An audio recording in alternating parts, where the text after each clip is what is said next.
दोस्तों, तो इस वीडियो में बात करेंगे लक्ष्य पावरटेक आईपीओ के बारे में। तो आईपीओ जल्द ही मार्केट में ओपन होने वाला है और ग्रे मार्केट में इसकी शानदार डिमांड देखने को मिल रही है। तो चलिए जानते हैं कि कंपनी का बिजनेस कैसा है, फाइनेंशियल कैसे हैं और इस आईपीओ में अप्लाई करना है या फिर नहीं करना है। तो इससे पहले कि मैं वीडियो को शुरू करूँ, अगर आप इस चैनल पर पहली बार विजिट कर रहे हैं या फिर आपने चैनल अब तक सब्सक्राइब नहीं किया है, तो चैनल को सब्सक्राइब कर लें और वीडियो को भी लाइक कर दें। तो सबसे पहले लक्ष्य पावरटेक आईपीओ के डिटेल्स की बात करें तो आईपीओ 16 अक्टूबर से ओपन होने वाला है और ये 18 अक्टूबर को क्लोज होगा। फेस वैल्यू 10 रुपये पर शेयर है। प्राइस बैंड 171 से 180 रुपीज़ है। तो आपको हमेशा कट ऑफ प्राइस के ऊपर ही अप्लाई करना है। आईपीओ में 800 शेयर्स का लॉट है। आईपीओ के साइज को देखें तो आईपीओ 49.91 करोड़ का है और पूरी तरह से फ्रेश इशू का आईपीओ है।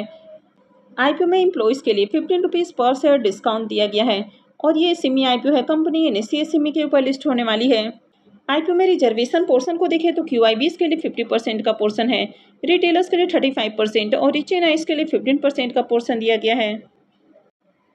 तो लक्ष्य पावरटेक आईपीओ के अगर बिजनेस के बारे में बात करें तो कंपनी 2012 में इनकॉर्पोरेट हुई है।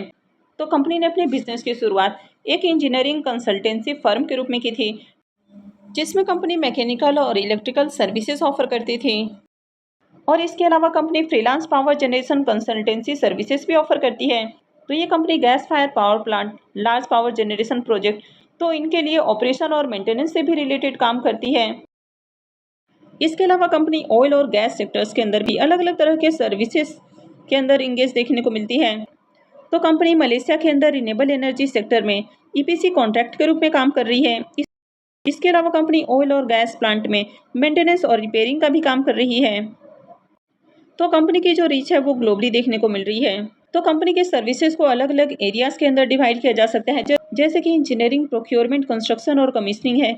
उसके बाद integrated operation and maintenance services हैं और उसके बाद स्पेशलिटी सर्विसेज हैं। तो कंपनी अलग अलग तरह के सर्विसेज ऑफर करती है। तो कंपनी अब तक देखें तो 138 से भी ज़्यादा प्रोजेक्ट पूरे कर चुकी है, जिसकी वैल्यू 136 करोड़ से ज़्यादा की देखने को मिल रही है। वैसे कंपनी के ऑर्डर बुक को भी देखें तो कंपनी का ऑर्डर बुक भी शानदार देखने को मिल रहा है। करंट में कंपनी के पास 265 करोड़ का ऑर्डर बुक है। कंपनी पब्लिक और प्राइवेट दोनों सेक्टर के लिए काम करते हुए देखने को मिलती है, यानी कि दोनों ही तरह के एंटाइटीज के अंदर कंपनी काम करते हुए देखने को मिलती है। तो अगर कंपनी के क्लाइंट लिस्ट की बात करें तो यहाँ पर कुछ आपको इनके प्रेस्टिजियस क्लाइंट के नाम देखने को मिल जाते हैं। तो कंपनी के क्लाइंट लिस्ट में पब्लिक और प्राइवेट दोनों सेक्टर के कस्टमर्स हैं। अभी इस कंपनी की बात करें तो 912 एम्प्लॉय देखने को मिलते हैं। तो ओवरऑल बिजनेस को देखें तो बिजनेस अच्छा है। कंपनी के फाइनेंशियल के बारे में बात करें तो यहाँ पर 22, 23, 24 3 सालों के कंप्लीट फाइनेंशियल है और फाइनेंशियल 25 के 2 क्वार्टर यानी कि 6 मंथ के फाइनेंशियल हैं। तो सबसे पहले अगर कंपनी के एसेट के बारे में बात करें तो कंपनी का asset year on year increase होते हुए देखने को मिला है, यानी कि फाइनेंशियल 22 के अंदर कंपनी का एसेट जहाँ 17 करोड़ है, फाइनेंशियल 23 में बढ़ के 33 करोड़, फाइनेंशियल 24 के अंदर देखें तो 82 करोड़ का एसेट है और फाइनेंशियल 25 के 2 क्वार्टर में 94 करोड़ का एसेट हो जाता है। तो एसेट लगातार बढ़ते हुए देखने को मिला है। कंपनी के रेवेन्यू को भी देखें तो फाइनेंशियल 22 में कंपनी का रेवेन्यू 34 करोड़, फाइनेंशियल 23 में 53 करोड़, फाइनेंशियल 24 के अंदर देखें तो 149 करोड़ का रेवेन्यू है, यानी कि रेवेन्यू के अंदर शानदार जंप देखने को मिली है और फाइनेंशियल 25 के 2 क्वार्टर में 58 करोड़ का रेवेन्यू है। कंपनी के प्रॉफिट को भी देखें तो ईयर ऑन ईयर कंपनी के प्रॉफिट भी इंक्रीज हुए हैं।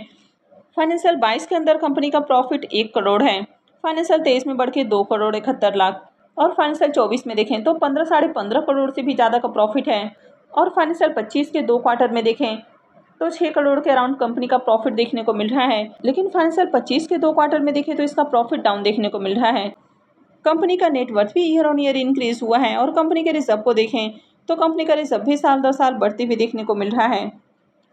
तो अभी कंपनी के पास देखें तो 30 करोड़ से ज़्यादा का रिजर्व है और अगर कंपनी के बोरोइंग्स की बात करें तो कंपनी के ऊपर 29 करोड़ से भी ज़्यादा का कर्ज है। तो कंपनी के ऊपर कर्ज आपको ज़्यादा देखने को मिल रहा है। इसका जो डेट टू इक्विटी रेशियो है वो 0.83 का है। वैसे यहाँ पर कंपनी आईपीओ से जो फंड रेज करने वाली है तो उसमें से 4.5 करोड़ रुपये कर्ज के भुगतान के ऊपर खर्च करेगी, तो आगे कंपनी के ऊपर कर्ज थोड़ा कम हो जाएगा। तो फाइनेंशियल 25 के 2 क्वार्टर में देखें तो कंपनी का रेवेन्यू और प्रॉफिट डाउन देखने को मिल रहा है। तो कंपनी की अगर ओवरऑल फाइनेंशियल की बात करें तो ओके फाइनेंशियल है। कंपनी के वैल्यूएशंस की बात करें तो इसका मार्केट कैप 181 करोड़ है, यानी कि कंपनी 181 करोड़ के वैल्यूएशंस के अराउंड अपना आईपीओ लेकर आई है। आरओई को देखें तो ये 16 का देखने को मिल रहा है, आरओसी 13.41 का है, तो आरओसी थोड़ा सा डाउन है। डेट टू इक्विटी रेशियो 0.83 का है और आगे ये और थोड़ा कम हो जाएगा। रिटर्न ऑन नेटवर्थ को देखें तो ये 15.84% है, तो ये भी अच्छा है। और पैट मार्जिन को भी देखें तो ये 10.33 का है, तो ये भी अच्छा है। वैसे इस आईपीओ के पी मल्टीपल को देखें तो इसका पी मल्टीपल 8.39 का है, तो कंपनी ज़्यादा ओवर वैल्यूड प्राइस के ऊपर आईपीओ लेकर नहीं आई है। अब आईपीओ के ऑब्जेक्टिव की बात करें कि कंपनी आईपीओ से जो फंड रेज करने वाली है तो उसका यूज कहाँ करेगी, तो सबसे पहला यूज हो जाता है प्रीपेमेंट और रीपेमेंट। तो यहाँ पर कंपनी 4.5 करोड़ रुपये कर्ज के भुगतान के ऊपर खर्च करने वाली है। सेकेंड हो जाता है वर्किंग कैपिटल रिक्वायरमेंट, तो इसके ऊपर कंपनी 30 करोड़ रुपये खर्च करने वाली है और जो रेस्ट पोर्शन है वो जनरल कॉर्पोरेट पर्पस के ऊपर खर्च किया जाएगा। आईपीओ के लॉट साइज की बात करें तो आईपीओ में 800 शेयर्स का एक लॉट है और एक लॉट के ऊपर इन्वेस्टमेंट अमाउंट 1,44,000 रुपये रहने वाला है।